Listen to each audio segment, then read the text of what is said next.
સુરતમાં હવે ડ્રગ્સ હેરાફેરીમાં મહિલાઓનો ઉપયોગ થતો હોવાનું સામે આવી રહ્યું છે। સુરત પોલીસે કુલ 4 આરોપીની ધરપકડ કરી છે। અકીલા શેખ નામની મહિલા પર એમડી ડ્રગ્સ વેચવાનો આરોપ છે। મહિલાના પતિ અને સાસુ પણ આ ડ્રગ્સ રેકેટમાં સામેલ છે। અન્ય એક આરોપી જીતેન્દ્ર રાવલ માથાભારે શખ્સ છે અને જીતેન્દ્ર સામે અગાઉ 5 ગુના નોંધાઈ ચૂક્યા છે। હાલ તો પોલીસે 8 મોબાઈલ, રોકડ રૂપિયા અને ડ્રગ્સ સહિત 6.54 લાખનો મુદ્દામાલ જપ્ત કર્યો છે। અકીલા સમીર મલિક અગાઉ બ્યુટી પાર્લરના ધંધા સાથે સંકળાયેલી હતી। વર્ષ 2023માં બ્યુટી પાર્લરનો વ્યવસાય છોડી ડ્રગ્સના ધંધામાં ઝંપલાવ્યો। જોકે અગાઉ તેનો પતિ ડ્રગ્સના જથ્થા સાથે વેસુ અને રાંદેર પોલીસના હાથે ઝડપાઈ ચૂક્યો છે। સુરત શહેરમાં ડ્રગ્સની સપ્લાય માટે મહિલાઓનો ઉપયોગ કરવામાં આવી રહ્યો છે। સીધી તસવીરો તમે જોઈ શકો છો। અત્યારે જહાંગીરપુરા પોલીસના જાપ્તામાં ઉપસ્થિત છે આ મહિલા છે અકીલા શેખ।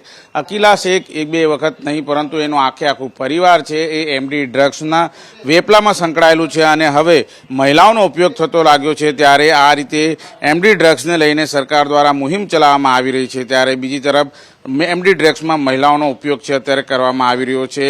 ઉમર અને અકીલા ડ્રગ્સની હેરાફેરીમાં અગાઉ પણ પકડાઈ ચૂક્યા છે। ત્યારે એ બાબતને લઈને પણ તપાસના ધમધમાટ છે શરૂ કરવામાં આવ્યા છે। જીતુ રાવળ જેઓ 5 ગુનાનો ઇતિહાસ ધરાવે છે અને તેમની ઓફિસની અંદર આ પ્રમાણે કુખ્યાત જીતુ રાવળની ઓફિસમાં એમડી ડ્રગ્સની છે ડીલ છે એ થવાની છે એ પ્રમાણેની બાતમી હતી અને બાતમીના આધારે પોલીસે દરોડા પાડ્યા હતા। ત્યારે મહિલા સહિત કુલ 4 જેટલા આરોપીઓની ધરપકડ છે કરવામાં આવી છે। સિગરેટના બોક્સમાંથી પણ એમડી ડ્રગ્સ છે મળી આવ્યું છે। ત્યારે રાંદેર પોલીસે 5 લાખની કિંમતનું 50 ગ્રામ ડ્રગ્સ સાથે ₹6.54 લાખ રૂપિયાની કુલ મત્તા છે કબજે કરવામાં આવી છે।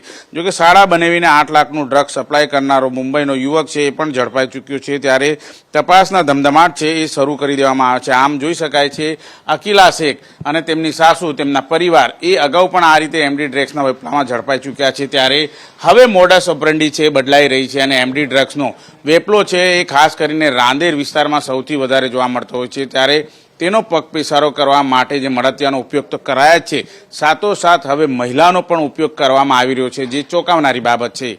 કેમેરામેન રાકેશ પાનવાલા સાથે ધનરાજ બાગલે, એબીપી અસ્મિતા, સુરત।